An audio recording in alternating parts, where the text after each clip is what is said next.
ಜನವರಿ 2ನೇ ತಾರೀಕು ಕೋಗಿಲು ನಿರಾಶ್ರಿತರಿಗೆ ಮನೆ ಹಂಚೋದಕ್ಕೆ ಸರ್ಕಾರ ನಿರ್ಧರಿಸಿದೆ.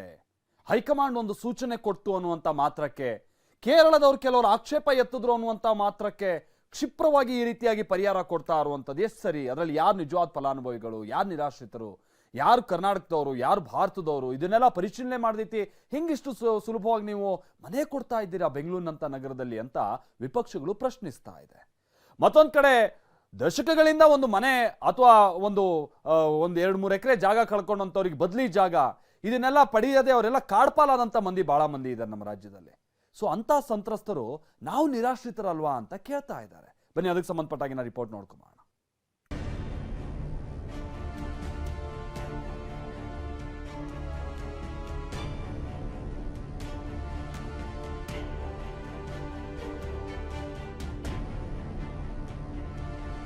ಅರ್ಹರಿಗೆ ಒಳ್ಳೇದಾಗ್ಲಿ, ಬಾಳು ಹಸನಾಗ್ಲಿ, ಇದರಲ್ಲಿ ಎರಡು ಮಾತಿಲ್ಲ.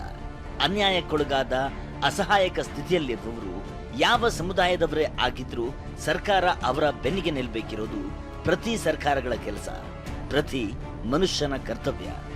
ಆದ್ರೆ ಯಾವುದೋ ಹೈಕಮಾಂಡ್ ನಾಯಕನ ಮುಂದೆ ಒಳ್ಳೆಯವರಂತೆ ಕಾಣೋದಕ್ಕೆ ದಿಢೀರ್ ಆಗಿ ರಾಕೆಟ್ ವೇಗದಲ್ಲಿ ವರ್ತಿಸಿರೋದು ಚರ್ಚಾರ್ಹ ಸಂಗತಿ. ಅರ್ಹ ವ್ಯಕ್ತಿಗಳಿದ್ದಾವೆ, 11.20 ಲಕ್ಷದ ಮನೆಗಳನ್ನ ಅವರಿಗೆ ಅಲಾಟ್ ಮಾಡಬೇಕು ಅಂತ ಹೇಳಿದ್ದಾರೆ. ಹೈಕಮಾಂಡ್ ನಾಯಕರ ಮುಂದೆ ಸರ್ಕಾರವನ್ನೇ ಒತ್ತ ಇಟ್ಟಂತೆ ನಡೆದುಕೊಳ್ತಿರೋದಕ್ಕೆ ಸಾಮಾನ್ಯ ಕನ್ನಡಿಗನ ಆಕ್ಷೇಪ. ನೀವು ಯಾರು ಗುಲಾಮರಾದ್ರೂ ಆಗ, ನೀವು ಅವರ ಗುಲಾಮಗಿರಿ ಮಾಡ್ಕೊಳ್ಳಿ, ನಮಗೇನ್ ಚಿಂತೆ ಇಲ್ಲ. ಆದ್ರೆ ನನ್ನ ರಾಜ್ಯದ ಜನರನ್ನ ಗುಲಾಮರಾಗಿ ಇನ್ನೊಬ್ಬರ ಮುಂದೆ ತಲೆ ಬಗ್ಗಿಸುವಂತೆ ಮಾಡಬೇಡ್ರಿ. ಹೊಸ ವರ್ಷದ ಮರುದಿನವೇ ಕೋಗಿಲು ನಿರಾಶ್ರಿತರಿಗೆ ಮನೆ ಭಾಗ್ಯ. ಕೋಗಿಲು ಲೇಔಟ್ನಲ್ಲಿ 187 ಮನೆಗಳ ಸರ್ವೆ ಮುಕ್ತಾಯ. ಯಾರಿಗೆ ಸಿಗಲಿದೆ ಸೂರು?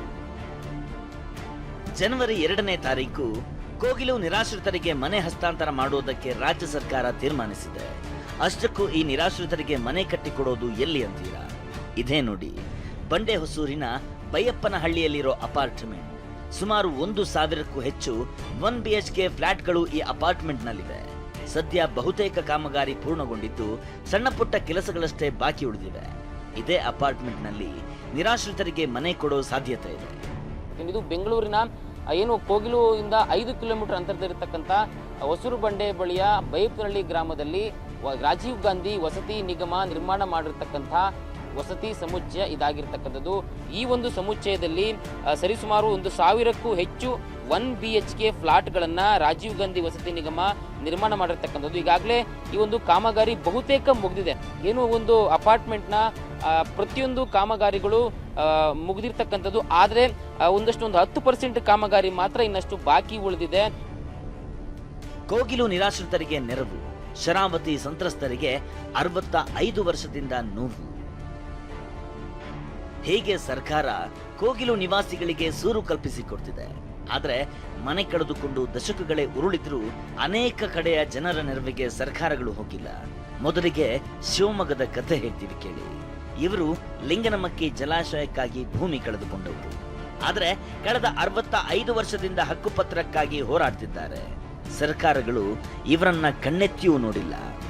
ಎಲ್ಲ ಸರ್ಕಾರಗಳು ಪಾದಯಾತ್ರೆ ಮಾಡಿದರು. ಮೊನ್ನೆ ಹೋದ ಸರಿ ಕಾಂಗ್ರೆಸ್ ಗೌರ್ಮೆಂಟು ಸಿದ್ದರಾಮಯ್ಯನವರೇ 500ರಿಂದ ಪಾದಯಾತ್ರೆ ಮಾಡಿದರು.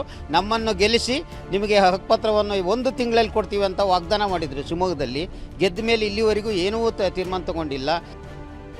ಬೆಳಗಾವಿಯ 500 ಕುಟುಂಬಗಳಿಗೆ ಸಿಕ್ಕಿಲ್ಲ ಸೂರು. ಇಷ್ಟೇ ಅಲ್ಲ ಕಣ್ರಿ, ಬೆಳಗಾವಿ ನೆರೆ ಸಂತ್ರಸ್ತರ ಗೋಳನ್ನ ಹೇಳೋರಿಲ್ಲ, ಕೇಳೋರಿಲ್ಲ. 2 ವರ್ಷಗಳಿಂದ 500 ಕುಟುಂಬಗಳು ಬೀದಿಗೆ ಬಿದ್ದಿದ್ರು ಒಂದು ಸೂರಿನ ಗತಿ ಇಲ್ಲದ ಪರಿಸ್ಥಿತಿ ಇವರದ್ದು. ಸರ್ಕಾರ ಮಾತ್ರ 1-2 ಕಂತಿನ ಹಣ ಕೊಟ್ಟು ಕೈ ತೊಳ್ಕೊಂಡಿದೆ. 100 ರೂಪಾಯಿ ಏನು ಮಾಡ್ತಾರೆ? ನಾವು 2 ವರ್ಷ ಆತ್ರಿ ಹಿಂಗೆ ಬೀಳಾಕತ್ತವ ಥಂಡ್ಯಾಗ ನಮ್ಮ ಮಕ್ಕಳ ಕರ್ಕೊಂಡ. ಇದಕ್ಕೆ ಯಾರೋ ಹಿಂದೂ ಇಲ್ಲ ಮುಂದೂ ಇಲ್ಲ, ನಮಗೂ ಯಾರು ಹಿಂದೂ ಇಲ್ಲ ಮುಂದೂ ಇಲ್ಲ, ನಮಗೂ ಏನು ಮಾಡ್ತೀವಿ ನೋಡಿಗಲ್ಲ.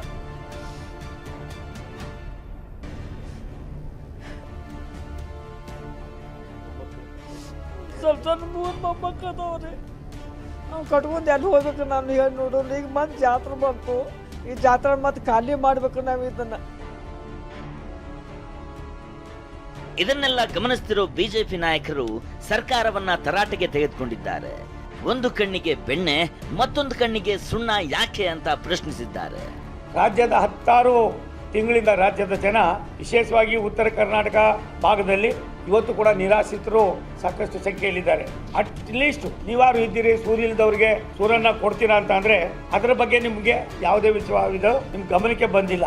ನಾನು ದಾಖಲೆನೂ ಕೊಡ್ತೀನಿ, ಎಷ್ಟೆಷ್ಟು ಮನೆಗಳು ಕೊಡ್ಬೇಕು ನೋಡಿ. ಇಲ್ಲಿ ದಾಖಲೆ ಇದೆ ನನ್ನ ಹತ್ರ ನೋಡಿ, ದಾಖಲೆ ಇದೆ. 13,999 ಮನೆಗಳು ಯಾರಿಗೆ ಫ್ಲಡ್ ಆಗಿ ಮಳೆ ಬಂದು ಮನೆ ಬಿದ್ದೋದವ್ರಿಗೆ ಇಲ್ಲಿದೆ ನೋಡಿ. ಇವ್ರು ಕೊಡಕ್ಕೆ ಯೋಗ್ಯತೆ ಇಲ್ಲ ನಿಮಗೆ. ಇವ್ರು ಮನೆ ಕಳ್ಕೊಂಡು ಬೀದಿಯಲ್ಲಿದ್ದಾರೆ, ಮರದ ಕೆಳಗಡೆ ವಾಸ ಮಾಡ್ತಾ ಇದ್ದಾರೆ. ರಾಜ್ಯ ಸರ್ಕಾರದ ನಡೆ ಸುತ್ತ ಈಗ ವಿವಾದಗಳ ಸುಳಿ ಸುತ್ತಿಕೊಂಡಿದೆ. ರಾಜ್ಯ ವಿವಿಧ ಜಿಲ್ಲೆಗಳ ಜನ ಕೋಗಿಲಿನಂತೆ ನಮಗೂ ಪರಿಹಾರ ಕೊಡಿ ಸ್ವಾಮಿ ಅಂತ ಸರ್ಕಾರಕ್ಕೆ ಕೇಳ್ತಿದ್ದಾರೆ. ಈ ಸರ್ಕಾರ ನೆರೆಗೆ ಸಿಲುಕಿ ಬೀದಿಗೆ ಬಿದ್ದವರ ಬೆನ್ನಿಗೂ ನಿಲ್ಲುತ್ತಾ ಕಾದು ನೋಡ್ಬೇಕಿದೆ. Bureau report, TV9.